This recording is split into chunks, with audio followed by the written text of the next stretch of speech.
Hi everybody, I'm here to report on yesterday's 3-1 win for Rangers at Ibrox against Kilmarnock.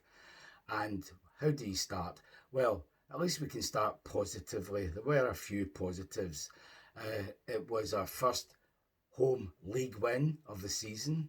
Who would have thought the clocks would have gone back before we actually win a league game at Ibrox, but that was the case.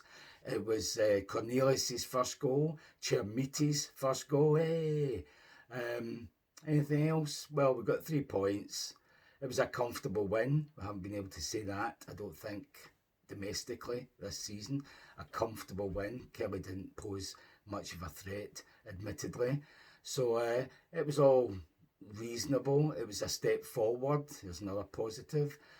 It's a low bar, I know, but it was better than anything we've seen domestically this season. It wasn't as good as the first half last week against Dundee United, but it was better than anything else domestically this season.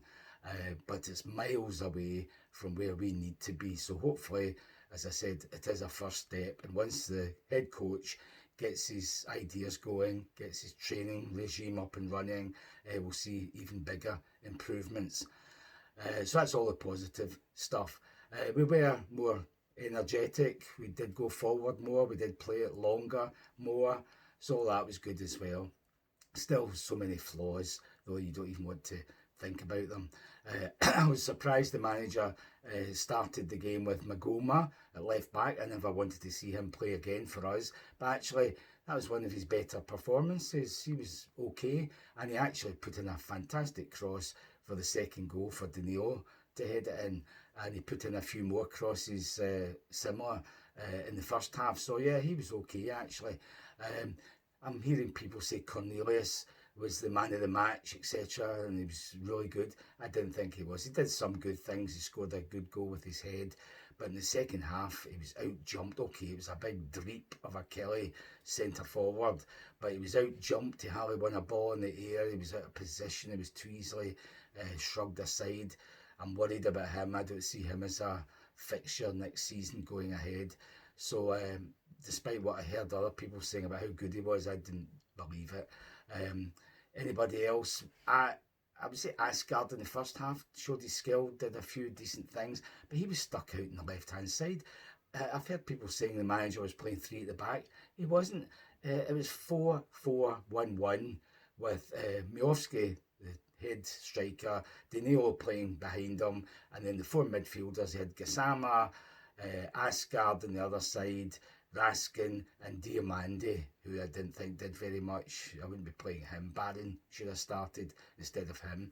But it was a bit strange to see a new manager almost ruining our best player by having Gassama instead of on the left, out in the right. So that was worrying. I don't know why he did that.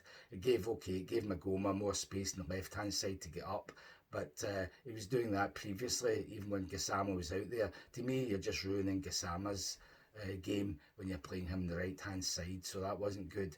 Raskin had a very poor game, really, really poor. I'd take money for him in January unless he improves.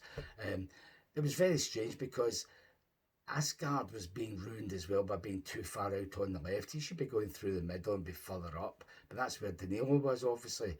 So I just didn't understand the manager's selection there. And in fact, even stranger was the fact that the week before, I was in the fan zone before the Dundee United game, and who was being interviewed on the stage? Oh, Danilo. So he's gone from being right out the squad, up on the stage, just chatting away, to actually starting a game yesterday. Very strange. He's done nothing to show that he should be there. Now, I don't think he should be there, although he did score a goal. So, anyhow, it's very strange positioning for some of the guys. Defence was, I suppose, what you would call the usual. And we started on the front foot. We were getting stuck in better, a bit more energy, as I said, more going forward with the passes and the movement, but still nowhere near how it should be, obviously. And in the second half, when he brought on Moore for Miovski, the obvious choice was to bring on Chermiti, but he didn't. So he brought on Moore. We then had two left wingers playing on the right side. So we had Gassama and Moore, who are left wingers, playing on the right flank. And admittedly, I think this was intended, obviously.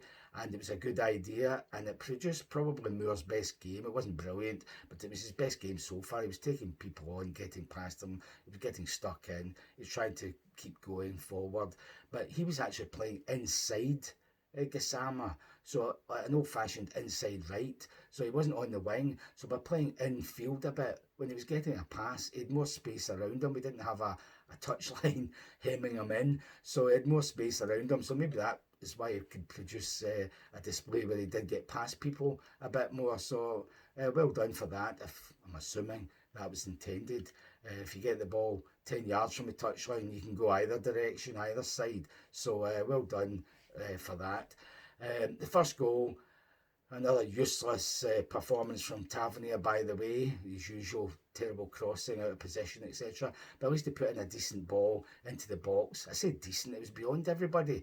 But Cornelius managed to run round the wall and just nod it in. So well done to him for making the effort to get on the end of it, because it was just going to swirl right into the goalkeeper. So that was a good start anyhow.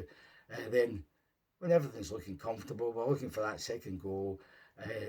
Dud referee Kevin Clancy should have given a foul on their half against them when a guy really fouled Diomande. But oh no, play on, says the ref. The ball gets swept to our right-hand side. Suter comes across to tackle the guy, gives away a foul. Oh, and he gets the first booking of the game, despite Kelly's fouls, up until that point. So that should never have been a free kick. It shouldn't have been a free kick, because we should have had one 10 seconds before that. So it goes into the box, ends up going for a corner, and from the corner they score.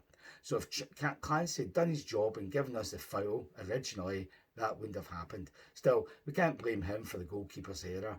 I think it's the first bad blunder Butland has made this season. I don't know why he didn't just jump up and grab the cross, because nobody challenged him. He tried to punch it, missed it, goes behind him, and the guy just slips it into the net, taps it in. And when you see it again on TV, a yard in front of him, there's our Captain Heroic standing watching the goal, watching the ball coming over Butland, and presumably when he turns around, look, there's a guy behind me. Oh, what a shame. Just no awareness of where anybody is. In fact, in the second half, Danilo scored with a lovely header. As I said earlier, a great cross from Magoma. Lovely header. No power in it, just direction. Hit off the post and went in. But a couple of minutes later, they could have equalised. A guy from the right-hand side just chips it into a box. There's Tavernier, goes over his head. And there's the Kelly forward. I can't even remember his name. He's a journeyman player. Anyhow, he's a yard behind him.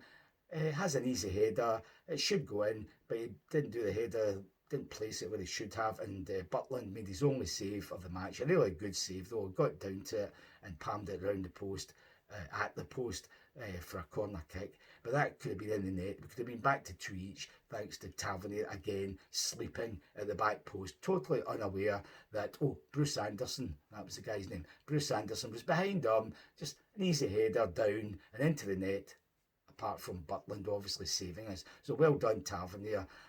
Yet another chance given up thanks to his total unawareness of where players are around him, either side of him, behind him, usually. So thankfully we got away with that. Then Chermiti's on by this time. He gets a pass from the defender right across the face of the box, well, not the box, outside the box. He took it nicely, 20 yards out, they just lashed it towards the goal and it goes into the net. I think when you see it again, the goal should have saved. I don't know what he was doing, flapping at it, but who cares? Went into the net, great celebrations all round.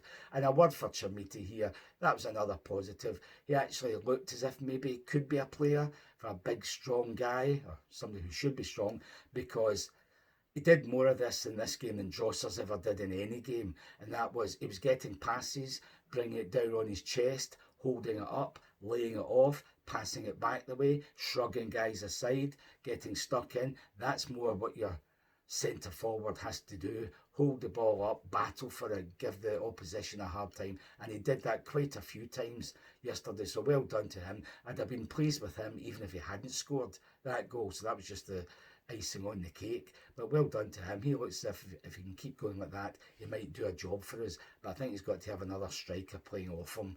I would prefer Majovski, but maybe Danilo will be the guy. So anyhow, 3-1, comfortable win. baby steps. Let's have more of it. I can't see us beating Hibs on Wednesday, but if we do, we'd really be up for it. Since we're only now would you believe, 5 points behind Celtic. Onwards and upwards and upwards. Well done, Danny Cool.